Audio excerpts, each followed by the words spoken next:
Arsenal, of course, basking still in the glory of yesterday's win against Liverpool. And, I thought we might continue that too. So for today's show, I'm going to be joined by a very special guest as we look back on yesterday's victory and look ahead to more frustrating words from the celebration police. This is the Let's Talk Arsenal show.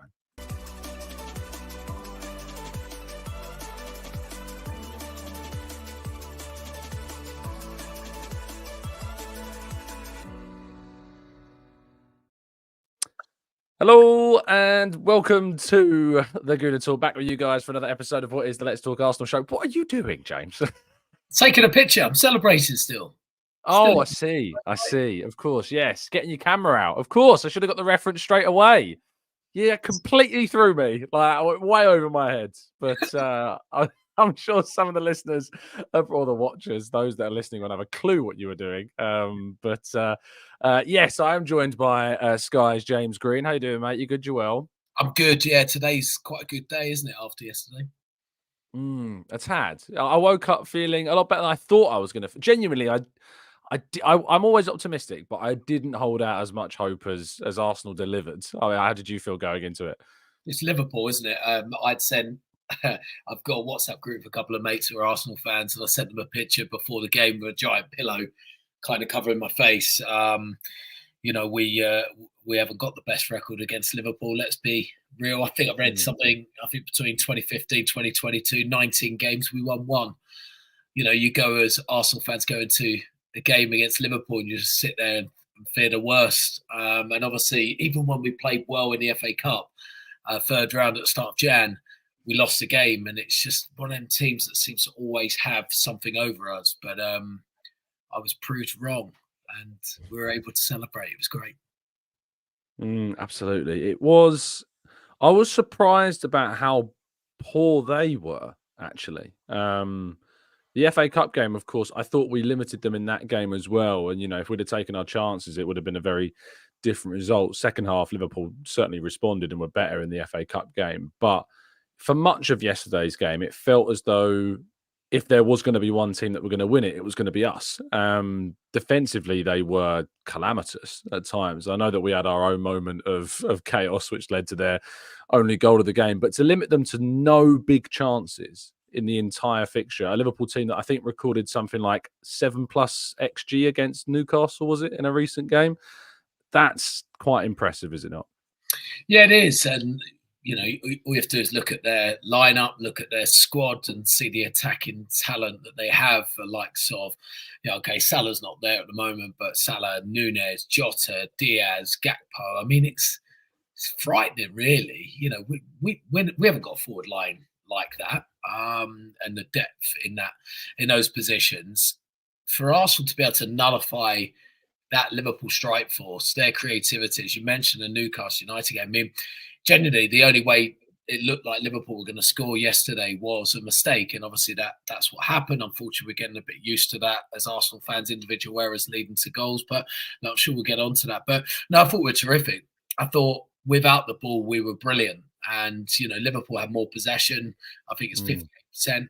No problem at all. Arsenal just looked so comfortable. Liverpool just couldn't get anything moving. Their only threat actually was going long. And every time they went long, they put us under a little bit of pressure. But there was a long period in the game, especially second half, where, we had to sit off a little bit. I think Liverpool came out of the traps pretty quick. But when we kind of got to terms with it, started in that second half, again, we were just so comfortable in the way the teams organised without the ball. And this is, again, this is credit to what they do on the training pitch. This is credit to Mikel Arteta, the coaching staff, because they coached them spot on for this game to nullify any threat that Liverpool had. And we know with Liverpool, especially on that right-hand side with Trent, we know he likes to go forward. He's now liking to go inside a lot. That's why Martinelli plays so well against Liverpool. He has best games of the season every single time against Liverpool because space opens up for him down that side. And I thought he was terrific. I really did. He was a real outlet for us. Without the pace of Gabriel Jesus, we really relied on Martinelli. And we've got to be honest about Saka.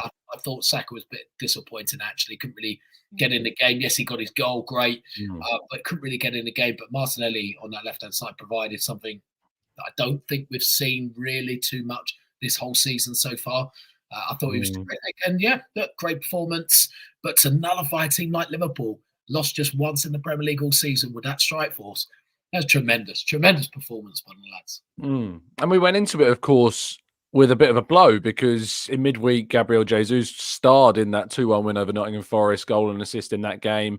Looked like he's getting back to his best. And then suddenly you find out the news that despite him actually training in that session they did at the Emirates Stadium where they filmed the kind of the pre-match video, which really I did think have an effect. It definitely amped up the stadium was rocking prior to kickoff. And I think certainly the efforts that Arsenal did on a media level had an impact on that. But yeah, he was available up until that training session. And then we find out in the hours leading up to the game that he's had a setback with his injury. It doesn't seem to be too serious according to Arteta, and he might be back for the next game against West Ham. But Havertz, who came in for him, I thought had a really someone described it to me yesterday as a Diego Costa type performance, and I kind of see what they're saying because he put himself about and he was a proper nuisance, and I can appreciate for what it was. It wasn't like a stunning number 9 display.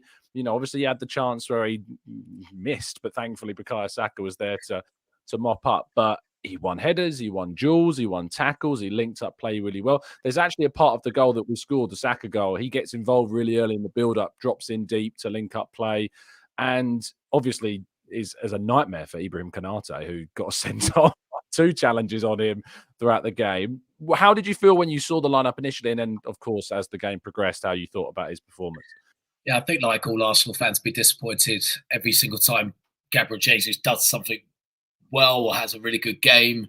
It always feels like there's an injury waiting for him. It's been really the story of his Arsenal career so far, is good performances and then picks up an injury and doesn't get that momentum that we really crave from him. But I think if we're being honest with Havertz, I mean, we've spoken a lot about Havertz in the past as well, but his best performances for Arsenal are in that centre forward role. And I still believe, and I've said this from when he joined, that Havertz coming in was to offer and provide Arsenal with alternatives. Something that we didn't have last year, where we had our set lineup. We knew exactly how we were going to be lined up, as did every single opposition team. Whereas this season, if with Havertz, we can have the ability to play him as that false 9 or offer something different. We hit the ball long a few times against Liverpool, which we had to because Liverpool at times pressed us quite well further up the field. But Havertz provides that height, physical presence. He does get stuck in, as you mentioned, and he definitely put it about. So look, yeah, I was disappointed that Gabriel Jesus wasn't there, but I was quite pleased actually that Havertz was starting in that role. And look, I thought he was excellent. You mentioned his role in the first goal. I think we look back at that first goal, that was everything that Mick Arteta is doing with this Arsenal side, playing that risk reward football, playing out from the back. They picked their moment. Zinchenko did really well to cut inside, take out a couple of players, play the right ball. I'm not sure if there's any Arsenal fan that believed Havertz was going to score when he ran through, but Yeah. we've got a bit of fortune. But his all-round play was exceptional. And looking at that team sheet, yes, disappointed with the Gabriel Jesus. Jorginho was the right call, I think. Anyway, it was the right call, regardless of, we could talk now in hindsight. He was obviously the best player on the pitch, I think, really alongside Declan Rice. But him in those big games, he just provides an element of security that I feel like against those bigger teams with 3 higher quality midfield players, we need that. We need that element of control and stability in the middle of the park. And I thought he provided that. What did you make of Jorginho's performance? I thought he was man of the match, mate. I thought he was, stunningly calm. I say stunningly. We've kind of come to expect that type of performance from him in the biggest of games. This is someone that's won the Champions League, won a European title with Italy. He has played and performed on the biggest of stages and delivered. Not so long ago he was a nominee for the Ballon d'Or. So we've got to remember what player we've got for 12 million quid. I think we've had an absolute bargain for him. Twilight years of his career, but when you consider the irony of Chelsea spending 200 plus million on Enzo Fernandez and Moises Caicedo, Arsenal have got a better player for a fifth of that. The 5% of that price they've spent. We've got on Jorginho, And he has been, I think, arguably more impactful for us than those two players have been for Chelsea. He's obviously stepped up in big games previously. And I guess the question now is that, because there's going to be changes for the West Ham game, I think you don't necessarily approach these games in the same way because it's a different team and you expect to have more of the ball. But we lost there earlier in the season. We drew there last season after taking that 2-goal lead and frustratingly conceding twice in that game. We obviously were up against Declan Rice the last time we played them there in the league. But do you feel as though Jorginho should really continue into that game and offer the calmness that he had in this one? Perhaps. It's a difficult one. I think it's one that Mikel Arteta will look at closely. Again, it is down to the opposition. It's down to how much possession you're going to have. Against the Liverpool, who are going to have more possession than you, he's the perfect player because he's so disciplined in his positional sense. And he really works well with Declan Rice. I thought both of them worked so well together without the ball. Again, I'll reiterate that a lot, but they just moved together. They communicated well together. One would press, the other would sit back. And I thought I think if you watch that game back, just look at them, the whole team without the ball, they were just in sync with each other. It was terrific. I don't think I've seen us so competent without the ball in many a year, if I'm honest with you. But moving on to West Ham, look, we will have more possession. So it's whether he chooses to go with, we went with Smith Rowe against Forest, wasn't it? Sorry, against Forest. Whether Jesus is back, could he play Havertz in that position? It depends. I think it's possible. It's possible, but we know that there's no point beating Liverpool if you can't go and beat West Ham. So, and we know our recent troubles with West Ham, a team that actually we had a fantastic record previously, but the last 3 we haven't won against. So he might well go with a Jorginho. Do I think that's been the issue against West Ham? I mean, if we go back to the game at the Emirates, I mean, how we didn't win that game, I'm not really quite sure. So I don't know is the answer. And that's really sitting on the fence with splinters in my ass, isn't it? Yeah, a little. But I think that it's become a good problem that we are struggling to pick teams for certain games. It shows you the depth that perhaps we've underestimated at times in this Arsenal squad. When we get, Timber into the squad, I've seen whispers today around that he could be back in training the next few weeks, which is amazing. Which I've said for some time, I expected it would be maybe a March return for Timber, and that seems to be the pathway that we find ourselves on with him. Fabio Vieira hopefully will be coming back soon to offer another attacking option for us if we want to change things up with him. As Partey, we keep fingers crossed that maybe we'll see him, but it just constant setback after constant setback with him. It gives Arsenal lots of options. And yeah, don't worry about it. In the chat says we got Tomiyasu back as well. He's just come back from the Asia Cup. And, he is a huge, huge boost to the defensive options that we've got. Zinchenko's injury, a little bit of a concern. But Tomiyasu, I suppose, comes straight back into that left-back position and offers us some really good defensive support. So we have loads of depth, and I think that Arteta has a lot of options, which makes it harder to pick. Sticking back with the Liverpool game and kind of the context around the result, I felt as though if Arsenal lost this, they were really out of the title race, to be honest. I really couldn't see us. If we'd have drawn, the conversation continues, but 5 points is still a big gap. But I can't think of a game in which there's been such a swing of the perception around one team and their ambition. To say that in February, losing a game takes you out of the ambition you have of winning a title. Winning the game means Arsenal now are being considered as much of a potential for the title as Liverpool are, because they've beaten them and drawn against them this season and have got this building momentum that they're going through. How do you view Arsenal now in the context of title challenges, or how do they stack up against the opposition? Exactly as you said it. We lost that game. If we lost that game, we'd be 8 points behind them. That's just such a long way back. City, of course, has still got a couple of games in hand on us as well. Look, it would have been really, really difficult from there, to be honest with you. And the way Liverpool have been playing up until this point, you would just see that as probably a stretch too far, knowing that Arsenal are going to drop points between now and the end of the season. That's going to happen. It's just, when does that happen in the remaining fixtures? But it was such a vital win. put us back into the mix. It gave the fans a boost. The players, I think, since that international break, since the winter break, shall I say, they've been excellent. They were under pressure. There's no doubt about it. The Christmas period was a bit of a disaster, particularly culminated at Fulham game, which was the worst performance of the season so far.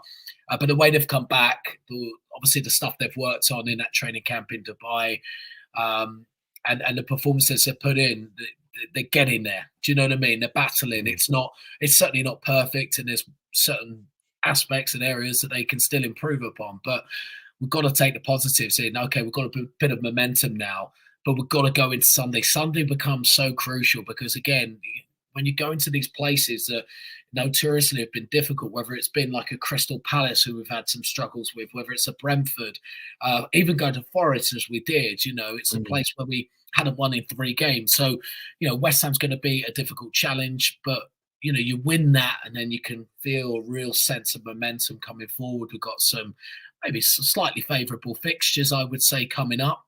We've got a bit of a gap in between our games. Again, a week's gap before the next game, and then obviously the Champions League starts. The players are fresh. They look fit. They look fresh. I thought their fitness levels were exceptional yesterday. They had to be, of course, chasing after the ball for long periods against Liverpool. But I think that break has really, really helped them, and it's certainly invigorated them. As players that look, they're going to learn so much more from what happened last season. They know that regardless of the good feeling around the club and around the performance yesterday, they know that there's just one game. It's just 3 points. They'll go again back in training this week, and they'll prepare for Sunday, one game at a time, leading to the end of the season. And I just don't see them letting up like they did last season. Now, that doesn't mean Arsenal are going to win the league. That just means I just don't see them letting up. And it's then down to what Liverpool and Manchester City can do. I think, I know Villa are 3 points behind us at the moment. Yeah. I can't say they're out of it. But 3 points behind? Let me have a look. Yeah, I think they're 46. Man City 46. But they play tonight. Of course, we're recording this just before Man City play Brentford, so we won't talk about that because it will change in just over an hour's time. But yeah, there was always that worry that if we didn't win this game, we would have been drawn into that top 4 battle more than the title race. I think that's fair. I think that's a fair observation, and we didn't win that, would have been 2 points clear of Spurs. They're getting players back. That would still keep us, a point behind Villa. Then we're absolutely in that top 4 battle. And then it's almost like the mindset shifts, and it becomes a different season and a different focus. Now that you can build that momentum and actually look forward instead of looking backwards, because I feel like you're in that top 4 mix. You're always looking over your shoulder, who's behind you. Whereas now it's like, okay, we've just got to keep chasing that top spot. And look, City win their games at hand, they're above us. Liverpool are above us. We could just keep hunting them down. If we focus on what's ahead, sometimes that's a little bit better. And we noticed last season when we're ahead, we're too busy worried about what was going on behind us. And I think that was probably something that tripped us up a little bit. Yeah, it is weird, the dynamic being the chasers rather than being the chased. And it'll be intriguing to see how Arsenal deal with that, with the pressure on each game. Every game's a bit of a cup final, whereas when you're winning and you're leading and you've got that gap, it allows complacency to fall. Unless you're like a machine like Man City are, where they just churn out results, that experience of chasing the title challenges is an interesting one.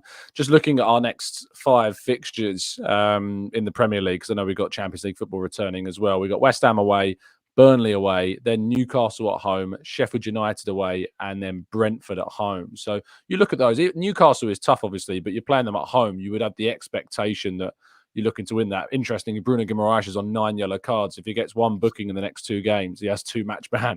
Joe Linton's out for the season. Isaac has got, fitness concerns as well. So they could be pretty threadbare, depending on certain scenarios. But they have got other players back. Harvey Barnes obviously came back and scored against Luton. Did you watch the craziness of St James's Park the other day? Yeah, I caught up with it, absolutely.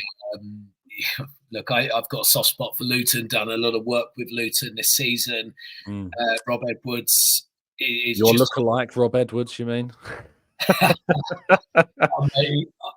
He's brilliant, and you know I'm lucky. I've got a good relationship with him, and we get on very well. And he's just done a remarkable job with that football club. He's given them this feeling of never giving up. Every time they've lost, it's never been like a hangover. You know, when you lose games, sometimes it can churn and last. It's forgotten about at Luton. And now they've got this bravery they've built from the first half of the season to go, you know what? We can take on City, Arsenal, Liverpool, Spurs that they have done this season. And we can really go at these teams. Doesn't matter where it is. We've just got to be a bit braver, and we're starting to see that in fruition. It's unbelievable. But look, Newcastle. All I say of Newcastle game, I think I want Bruno Guimaraes to be there. I want him to be playing. Really? I want the Arsenal players to remember what he did at St James's Park. Jorginho. I just want. Smash. He deserves a bit of treatment. He does. He deserves the Emirates Stadium getting on his back. He deserves the players giving him a little bit on the pitch. We need to get our own back on him because he caused us problems. He caused us problems through his aggression. No problem at all. I've got no problem with it, but we've got to make sure that we stand up and be counted against them. Right, Tom, before we carry on, celebration. Talk to me. Come on. I don't know what that is. I've never celebrated anything in my life because I just assume that's the way forwards, that I've got to act as a human being because I have no emotion at all. Not allowed. These are your colleagues, you know. Talk to me. Oh, dearie me! Do you know what? Micah Richards said it, didn't he, about a year ago? Yeah, a year and a half ago, and he said it perfectly. He said, "When it's Arsenal, there always seems to be a pile on," and he's absolutely spot on. Look, yes, Sky. I work for Sky. My colleagues. I'm never going to say anything too bad at all. Having said that, I'll quite happily call them out for being wrong, but. Yeah, we're used to this. Every single time it's Arsenal, it's a completely different narrative to any other football club. Arsenal just beaten top of the league, just ensured that they stayed in a title race and put themselves right in the mix of the title race. Beat a team that they've really struggled against over recent years, a team that's lost just one Premier League game all season. Of course they're going to celebrate. Why shouldn't they? This is football. We're supposed to celebrate. Wolves were celebrating a victory at Stamford Bridge. They're allowed to, right? Because they're Wolves and it's a big victory. This was just as big a victory for us, you know. It's nonsense. It's personal feelings coming into it. We know we know Gary's got an issue with Arsenal from his United days. It's like a rivalry thing. And Jamie Carragher, one thing I'd say about Carragher, there's still this Arsenal feeling with him, but he also knows the banter with the Arsenal fans. He knows what's going to happen anytime it's on Arsenal fans. But he has been fairly consistent about over celebrating. I think it's just something in him that irks him. If you remember back when he was a player, he wasn't one who really celebrated too much. He was quite level-headed on it. And I think it's old school, no nonsense. It wasn't it. And so I think he's got this mentality that he just doesn't want this over celebrating. But having said that, if that was Klopp, if that was the Liverpool players celebrating in front of their fans at the Emirates after beating Arsenal 3-1, getting a camera out, taking pictures, we know that's not going to be talked about. We know there's going to be no problem with them celebrating like that. And that's the frustrating thing. But all I'd say is to all Arsenal fans, just don't rise to it. Just enjoy it. Don't listen to them. You enjoy your moment because we should do. It's football. There's too much serious stuff going on in life.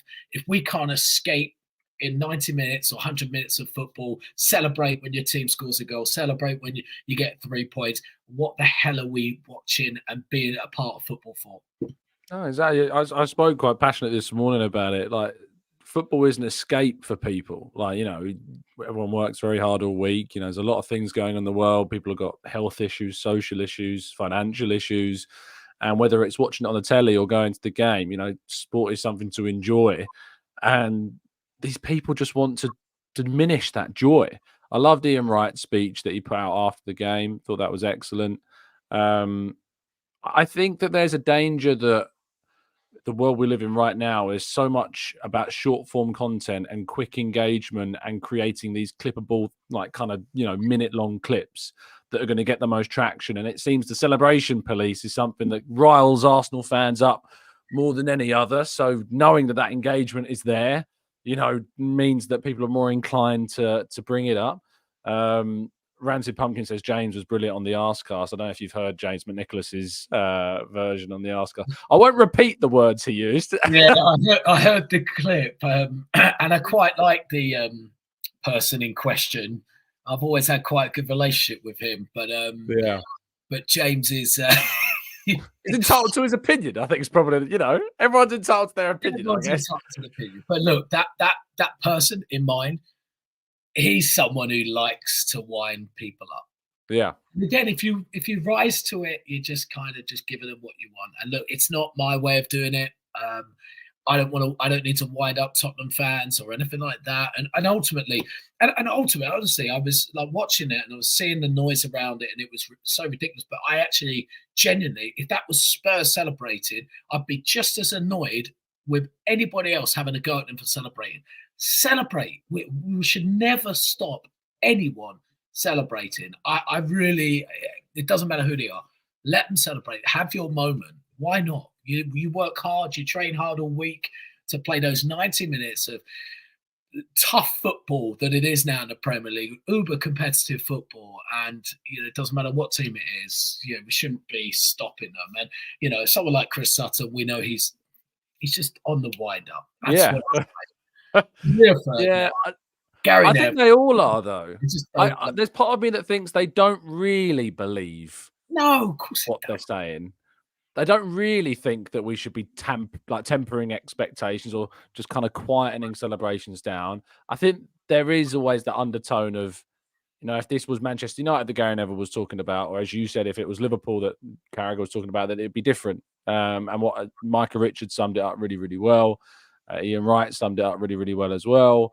That the Arsenal just creates something different, in the conversation, and Arsenal can never have nice things as a club, it seems. But we're always Arsenal very noisy on social media, right? We're a reactive bunch, is what we are. Yeah, exactly. And as a fan base, just so big on social media. And like you said, it is about engagement now, short form content and stuff like that. And some of these people know what they're doing. Others, yeah, maybe it's an opinion. What disappointed me about the coverage after the game, though, was it was so negative towards Arsenal. Arsenal just won the game. And it's what really disappointed me. And again, if I saw Gary, I would tell him, you've just watched Arsenal beat top of the league, 3-1. Yet your narrative coming out of it is they're still not good enough. They're not good enough to win the league. They're not going to do this. They're not going to do that. They're still lacking up front. Yeah, we know we are, but we've just scored 3 goals. Scored 2 the week before, scored 5 the week before that. We're rectifying maybe some of the issues we've had throughout the season. And that really disappointed me. There should have been full praise for how they set up. Jorginho should have been heavily praised. Declan Rice, again, a terrific performance. Yeah. Martinelli, again, was brilliant. Yeah, it was disappointing. It was disappointing. But look, as Arsenal fans, I think sometimes we just got to take a step back, smile, and kill them with kindness, because they're only doing it because they're worried. Yeah, I did, and I wrote a 500-word piece about it. So I guess I've not grown up enough yet. So, but it is what it is. I think it's a shame. I think football, in a way, media is moving away from the analysis and the football talk and more toward the social stuff. And I hope that we get back. I hope we find a balance. I think both can exist. I think you can have fun. I think you can create good, engaging content in short form as well. But we can't lose sight of the good football track. The reason why we like the sport, is for the great moments and the great goals, and the celebrations are part of that. I always remember the Mario Balotelli celebration, pulling the shirt over his head. Stuff like that is great. And I love the pictures of seeing Martin Odegaard taking photos. I spoke to Odegaard after the game, and he was in such a good mood. You could just feel like his absolute relief, but also how buzzing he was about the performance. And I think he has really bought into Arsenal Football Club. I think he really sees himself as like the face of the club as captain, but I think he sees himself as a player, and I think he's growing to become a bit of a fan of Arsenal as well. Do you think? Yeah, 100%. I remember sitting down with Martin, I want to say about 18 months ago, and I actually asked him about whether he sees himself as a future Arsenal captain, and he had to be careful how he answered it. He didn't want to answer it the wrong way. He's very media trained, is Martin, but he had a little smile on his face, and he said, I'm just loving my football here, loving the club, loving the environment I'm in, and I don't see myself going anywhere. I'm a leader for Norway, very young captain for his international side. And yeah, he's grown to love the club. He really loves what this club's about. This is a club also that gave him an opportunity. This was a highly rated young talent that everybody was raving about. An opportunity, goes to Real Madrid, doesn't necessarily work out for him, goes out on loan, I believe, if I'm not mistaken. Then he came to us on loan for a little bit. Then we made the deal permanent, and we believed in him. And Mick Arteta really believed in him, giving him the captain's armband as well. It's just showing him that belief. And yeah, look, he's a person that he gets mentioned a lot. I think Declan's mentioned him in the post-match as well, about how at half-time, he was asked at half-time, like, were you feeling really down and dejected after a really strong 45 minutes, conceding that goal? It's kind of understandable the changing room might be quiet. He was like, no, because we've got characters like Jorginho, like the skipper, and he said, just keep up that belief. And he always mentions the skipper, always mentions Martin Odegaard. And this is Declan Rice, who I think we all probably see as potentially a future Arsenal captain. But while Martin Odegaard's there, maybe that's not necessarily the case. But he loves the club. He loves the club. He's a big part of us. I still want to see a bit more from him on the pitch. I still feel we're not seeing. I thought he turned up though. Like, he's great. I actually put a tweet out during the game that he, without the ball, was terrific, and he leads our press. His energy and pace leads that press, and without the ball, he didn't stop working. He was pressing to the 97th, 98th minute yesterday. His energy was fantastic, and look, he was brilliant. I just want to see I want to see him just grab some of these games by the neck and just really take control, because he's got that in him. He really has. But terrific player. He's everything that Arsenal's all about right now under Mick Arteta in this current era we're in. He's a big part of that. Yeah, he really is. We're going to jump into the chat box now and take some of your questions. The serious ones. I might have to skip over some of the unserious ones.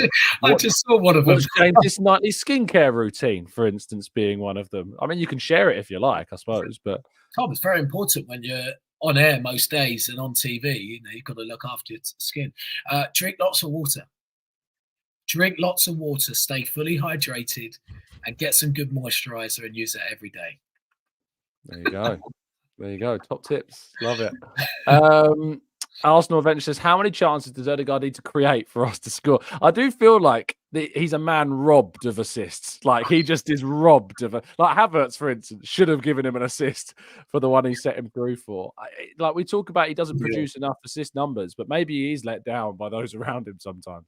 Yeah, and I think that's fair. And maybe this season, maybe it could be completely different, and I might have a different narrative if players were there to finish the chances off. I mean, you do have to say, you chuck a real top quality goal scorer in that team with him around, it's kind of scary what could happen and the amount of goals that Arsenal could score.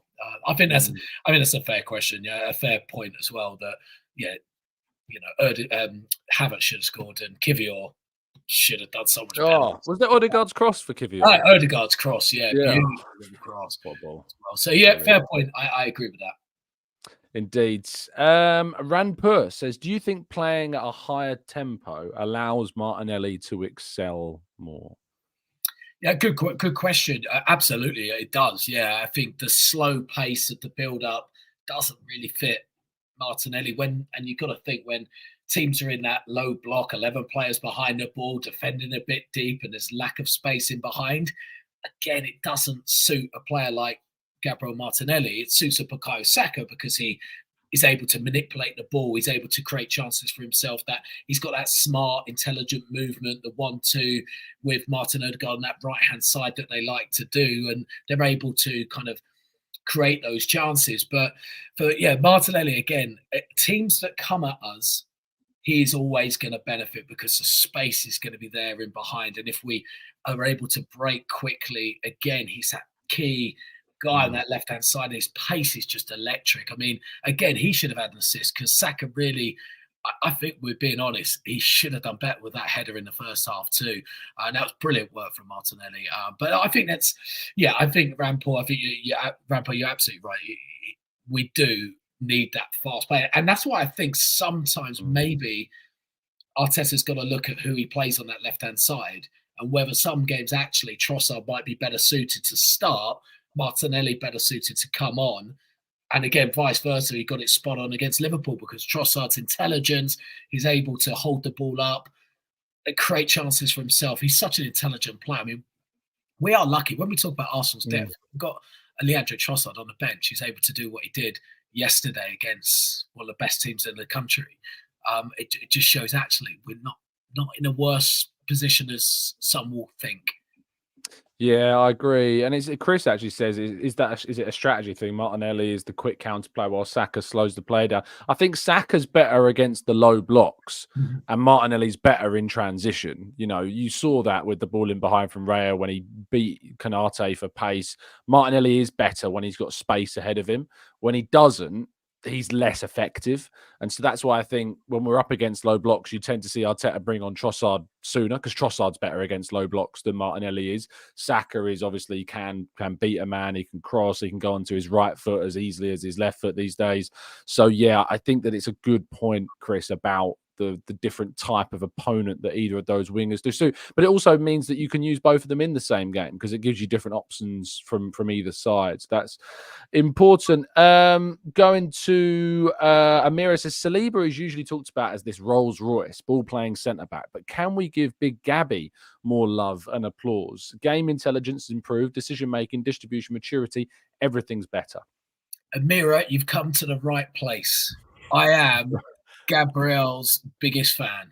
Last season, I was raving about him that since from the World Cup break, he was our best centre-back. And I know then Saliba got injured towards the end, but Gabriel steps up when Saliba actually, his performances dropped off a bit last season. I thought he was one of, if not the most improved player in the Premier League last season. I thought he was terrific. I think he's gone up a level again. His partnership with Saliba is so important. They get that familiarity together. He's got that physical presence that Saliba hasn't. I think Gabriel was probably a little bit lucky maybe to stay on the pitch yesterday, if we're being brutally honest. Holding back Núñez probably, if the referee gives that as a second yellow. But look, I think it's been terrific. There'll be all the noise around Saliba because Saliba, the way he plays the game, his time on the ball, his composure, his ball playing ability always kind of shines and outshines a solid defender. It's like when you go back to that great United side, Rio Ferdinand and Vidic. Actually, people talk so much about Ferdinand because, again, his skill on the ball, but Vidic was that dominating centre-back where he wouldn't let anyone through. And Gabriel's fast becoming that. I think he's becoming... I just think he's improving. And this is what I think we haven't seen at Arsenal for so many years. And this is why I'm currently such a big fan of Mikel Arteta, because he's improving. All the players he's got are getting better and better. We hadn't seen it for so many years at Arsenal. The players coming in, they just weren't getting any better. But Gabriel, superb. He deserves all the plaudits. I think he's been excellent. Yeah, and I think that, to be fair, just on the other side of the coin, Saliba's made 2 errors in the last 2 games, sort of led to goals. And I hope that this is a bit of a wake-up call in some ways, because players can become too confident and too comfortable in themselves. And so it's important to point out when a player that is incredibly well-liked, incredibly well-appreciated and loved, like Saliba, does make these errors, because you need to have that balance of criticism and praise. And so hopefully that these errors that thankfully haven't cost us in the end are enough that the club are noticing them, and you can be sure that they're going to be rewatching everything and going over everything and letting them know what is right and what is wrong. JC says, James, how are Arsenal viewed by the footballing world now, do you think? Edu has won his award for Best Director in 2023. We're flying high in the league, a far cry from where we were a few seasons ago. Yeah, absolutely. And we are viewed better than we were. We're viewed maybe slightly getting back to where we were in the early 2000s. We're not quite there yet. We've got to try and win a title. It's not easy nowadays. It's a lot harder, realistically, than it was back when we were just competing with Man United. We have to be honest with ourselves about that. The Premier League is far more competitive now below Man City than it was in the past. What all teams have got to try and do is get close to Manchester City, in the way we've been doing that the last couple of years. Certainly showing that, and Arsenal are getting more respect on the world stage. I mean, you can see how we're viewed in the footballing world by the fact that we managed to sign Declan Rice, a player that's been, let's be honest, probably the second best defensive midfield player in the world. And we're able to prize him to Arsenal, back in the Champions League, qualify through to the knockout stages. We've started to get that ball rolling on the world stage again. I think the following's coming back to Arsenal. Arsenal have been talked about so much more and more positively. And it is the work that not just we're seeing on the playing side by Mikel Arteta and the players, but the likes of Edu, what they're doing behind the scenes, the structure behind the scenes at the club. They've got a more streamlined structure now. It seems to be that everybody knows their role. The communication element is excellent. The planning the club are doing in the transfer windows is so much better. And they're just making the right decisions. And look, we know that in football and in all business, the right decisions aren't always made. Mistakes can happen. We just have to kind of accept that. We have to accept it on the pitch when a player makes a mistake. We have to accept it sometimes in the boardroom. But at the moment, the mistakes are limited. And that's kind of showing throughout the whole club. And the whole club just feels so unified right now that, it's hard not for the club not to go on notice on the world stage. People are going to look and go, hold on a minute. Arsenal competing again. They're back up to the top. They're backing it up for the second season in a row. And I think that's really important as well, that it wasn't just a one-season charge last year. We've actually pushed on again this year. And again, we have to look at the backing from the owner in the summer as well, the money that was spent. It's finally coming to fruition. So, yeah, look, it's a positive time to be an Arsenal fan. Oh, without a doubt. Yeah, there was a lot of arguments that Arsenal hadn't improved on last season. And I see why, because obviously Liverpool are much better this year and we're not leading the race like we were last season for so long. But when you actually look at some of the finer details of the season, the fact that, the first Big Six team we faced, I think, last season was Manchester United, and we lost that at Old Trafford. Arsenal are unbeaten in 6 games against Big Six sides this season. We've won 3 of them, including a win against Man City, which we didn't manage once in either of the 3 games that we played Man City in last season. We've played Liverpool 4 times in the league. Our last 4 attempts at playing Liverpool in the league, we've won 2 and drawn the other 2. Unbeaten against them twice at Anfield, going there and not losing. Yes, we didn't beat Chelsea this time around. They're a pretty poor Chelsea team, but in arguably their best performance of the season when they played us, we still managed to come back and secure a draw in that game. The North London derby was disappointing because obviously we had that Jorginho mistake, which opened up the opportunity for Spurs to get back into it. But otherwise, I think we probably were the better team and deserved to win that game. And had we have, again, been more clinical, which has been a bit the story of this season, if Arsenal had been a bit more clinical, how many more points would we have? And obviously, we look at that festive period. If we'd have beaten West Ham and Fulham, and it sucks to say this, I hate it. If we'd have beaten West Ham and Fulham, we're not 2 points behind the leaders right now, James. We're 4 points clear. That's a horrible thought, but that is the reality of the sport, is that anyone can win any game, and you have to take your chances when they come. Rancy says, do we need fireworks in the Emirates every time we score a goal? Aston Villa have fireworks before their kickoffs, like every time. I don't know if we need fireworks in the Emirates now. Is this the way forwards? Well, maybe it's going that way. I'm all for it. I'm all for creating more celebrations. That's what we need. More to the celebration. For sure. What did I see? I wonder your opinion on this, actually. The North London Forever song. So I love it. I think it's brilliant. I think it really unites the team. It unites the fan base before the game. Everyone stands on their feet.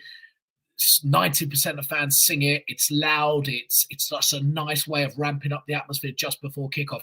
I did see though that some Arsenal fans But they really don't like dislike it. it. Yeah.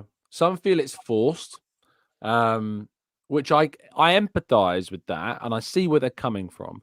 I think the majority that don't like it, and I don't mean to come across disparaging or ageist anyway, but I think it maybe comes from an older supporter that's been, that's watched the club for decades and decades and decades. And this is a new thing. And as humans, we don't really like change.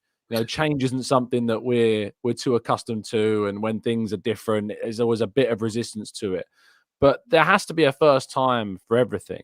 There are going to be, if this is something that is continued with, the younger generations or, people like ourselves, when we're 20, 30 years older, and if North London Forever is still going, we'll see it as an anthem of Arsenal that has embedded itself in the history, things like that, chants that have been around for decades, that they were doing a first time certain chants were introduced into the, the hymn sheet, if you like, of Arsenal supporters. So I understand that why some people don't like it. I think it comes from an element of not liking to kind of force something. But I think people have to remember this is something that Mikel Arteta individually has really pushed for.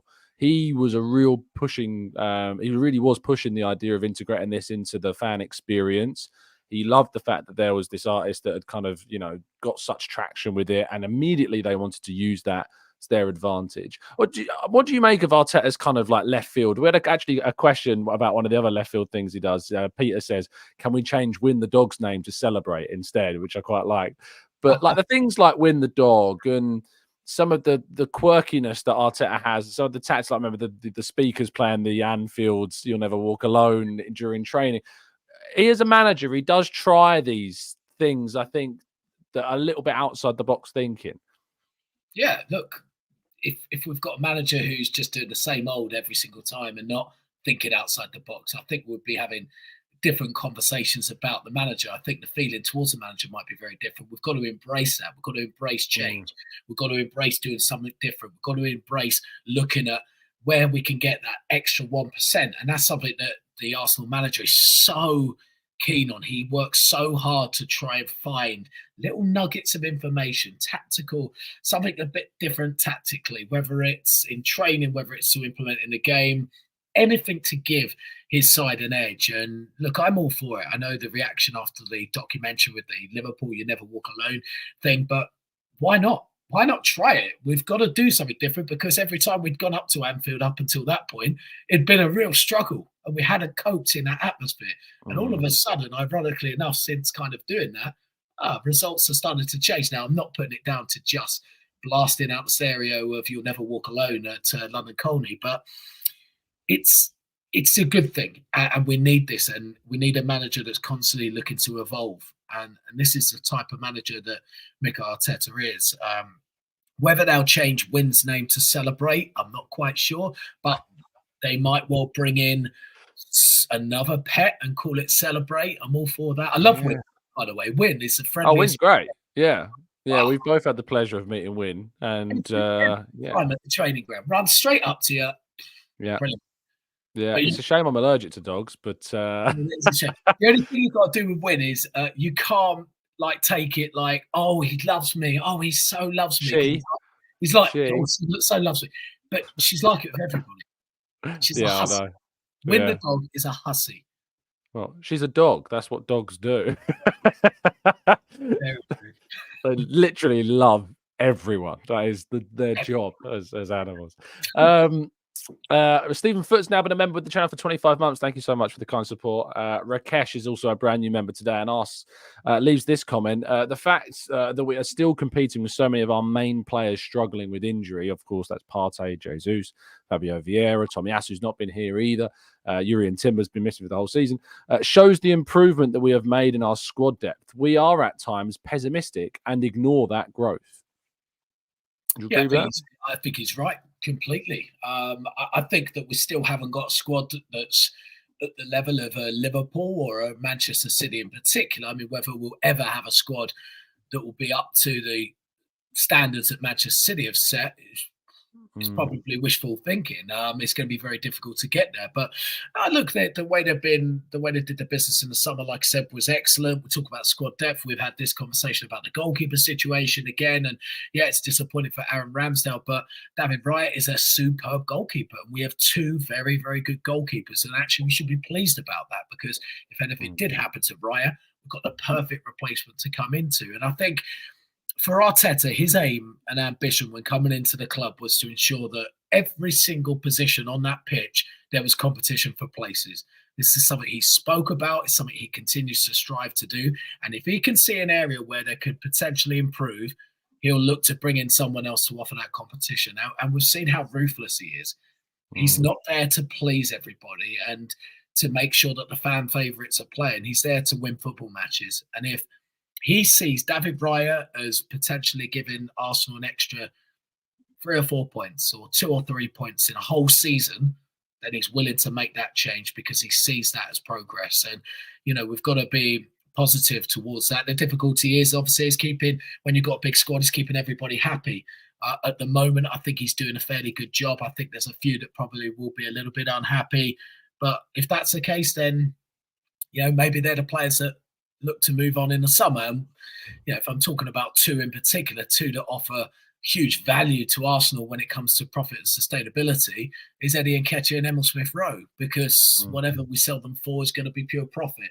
And that's going to help balance the book, and it's going to help in the opportunity in the summer to bring in that striker that we all crave, that we believe is probably coming in. So we've just got to do a little bit of business first to get them in. But yeah, right, Rakesh, great point. I think it's a positive tone where Arsenal are at, a positive level with Arsenal at with regards to their squad depth, definitely. Last serious question, then we'll finish with a silly one.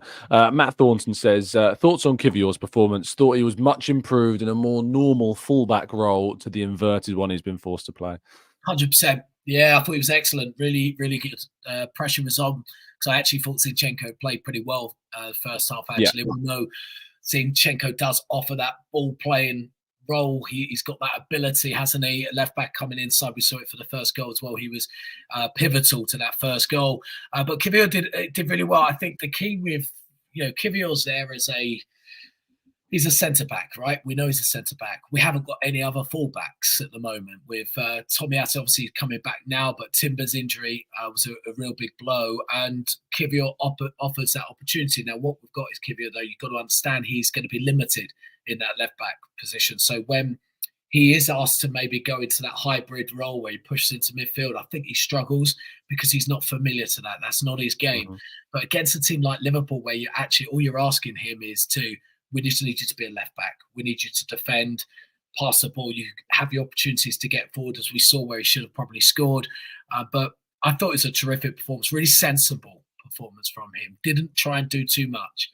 And again, I think that's the key. You've got to know your limitations. I think that's where Jorginho was excellent yesterday as well. He played his game. He didn't try and do anything too much like we've seen before. He did what he needed to do. He got the ball, he moved it on. He didn't hold on to the ball too long. And Kivior, I thought, did exactly the same. I thought he was really, really good. Provided us that stability that we needed, I think, especially against the Liverpool side that were always going to come onto us when they were behind. Yeah, absolutely. I raved about him on this morning's 8 a.m. show and said, I remember during the at the end of the January transfer window, when Lino Souza was leaving for Aston Villa, and a lot of Arsenal fans frustrated. Admittedly so. He's a talented young kid, and we're losing a very talented young player. But we've got a lot of left backs. We've got 4 in total that can play there. It's Zinchenko, Tomiyasu, Timber, and Kivior that can all play there. Still with us as well.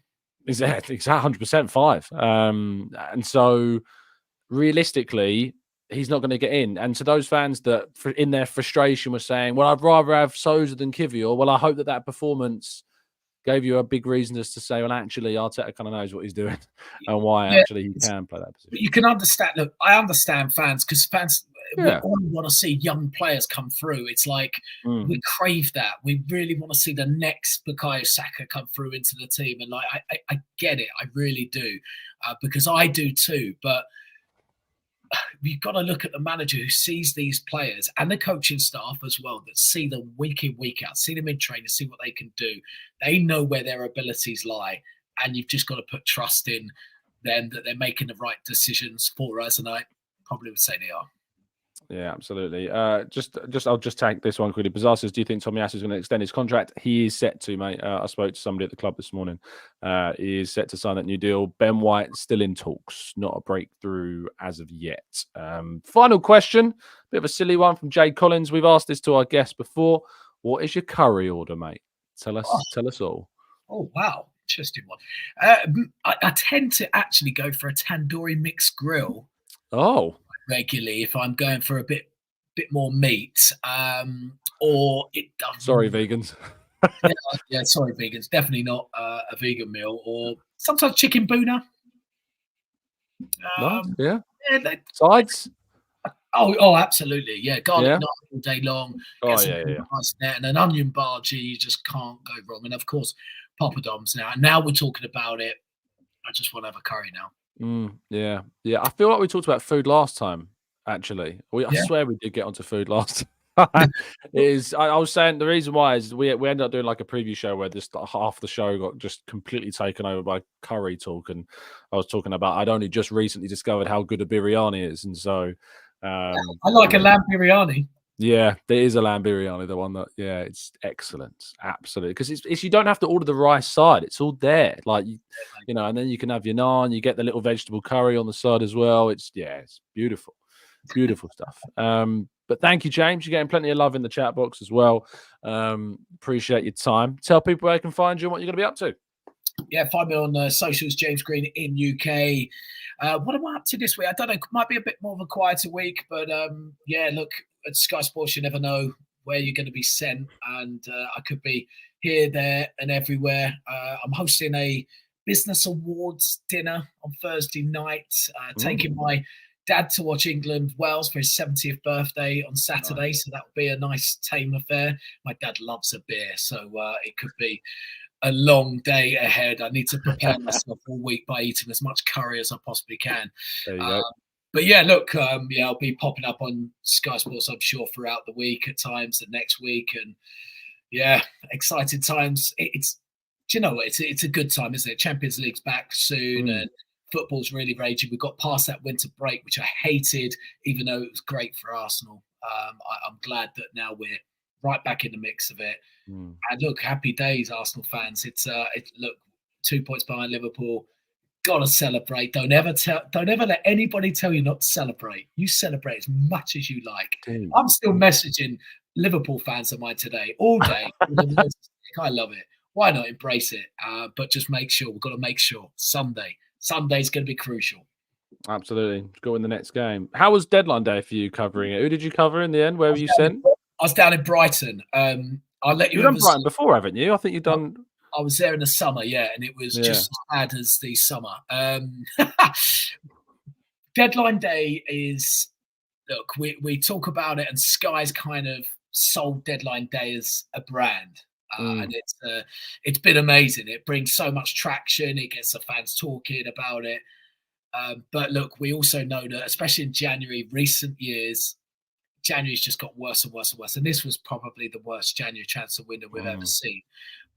So it involved being down in Brighton in the morning and doing very, very little until the evening and until they signed an 18-year-old and a 19-year-old on deadline day. And that brought more traction to the club than anything else that had been done the whole window for Brighton. So, yeah, it's an interesting one. You've got to be there because Sky needs someone there just in case. Because as we know, deals can happen last minute. They can go through very quickly. The situation can change and evolve. And if you've not got any coverage down there, you've not got any representative there, it doesn't look great for Sky, who are the leading voice for the Premier League, certainly in this country. So you have to be there ready. But yeah, sadly, when Roberto De Zerbi left I think he left around 3:00, and I sat inside the training centre, and I stood up and shook his hand. I've interviewed him many times, and he's a very good guy. But when he starts leaving at 3:00, you pretty much know there's not too much that's going to happen at this point, and he gives you a little smile to go, "Are you ready? What are you having for dinner? You're in for a long night." You're like, "Okay, Great. Yeah. Well, I don't think anyone even turned up for Gale at Arsenal. So, you know. Yeah, I think she did a couple of hits. I mean, it's funny because you got, you know, we know, I know the reporters who are going to be at all the different grounds, and we were already every hour we get an email sent through going, right, this is who's going to do the lives, and you look at it in anticipation, going, and I look at my camera guy, it's like, yep, we're not needed this hour, so let's go and get some food. And we just were constantly in and out of the training ground, going to get food, coffees, juices, whatever it is, because yeah, unfortunately, sometimes that's how it goes. But you know, look, if you're at the right time, then it's great. I mean, unfortunately, I was at Spurs in the summer quite a bit, and I was outside when James Maddison signed for Tottenham, and we happened to pick a day that we heard rumours that it might happen, but there was no guarantee. And then by dissecting, by speaking to the club, by just kind of keeping an eye on what cars were arriving at the training ground, all of a sudden, everything went, and he had turned up for a medical. Pictures were taken. The signing was announced in that evening. We were able to really go kind of big on the signing because we had the visibility there at the time. So, yeah, sometimes it's about right place, right time with these transfer dealings. But Brighton, yeah, wrong place, wrong time. Well, there you go, people. A little glimpse behind the curtain for deadline day. I hope that the summer ones will be a little bit more exciting for you. Fingers crossed. If it's Brighton again, it's Brighton again. Maybe it'll be someone else. We'll have to wait. You never know, mate. They can send me anywhere. Who knows? I'll take Brighton. They're a good club. They're a nice club. They're a good club. Yeah, no, they do a lot of good work in the transfer market, to be fair to them as well. As James said, you can follow him on Twitter at James Green in UK. Make sure you do, and I'm sure you'll see him plenty on the channel as well going forwards too. Top man, appreciate your time, mate. Please, listeners, if you've enjoyed it, drop a like on the video, subscribe to the channel if you're new, and I will see you, of course, bright and early tomorrow again at 8 a.m. This will be going out on audio platform, so if you've enjoyed it as well, please do leave a 5-star rating and a review if you're on iTunes as well. See you soon. Have a great day. Keep celebrating hard, loud, and as annoyingly as possible. As always, get your cameras out, indeed, and we'll see you again soon. Stay safe, stay well, stay happy. And as always, up the Arsenal. Come on, you Gooners.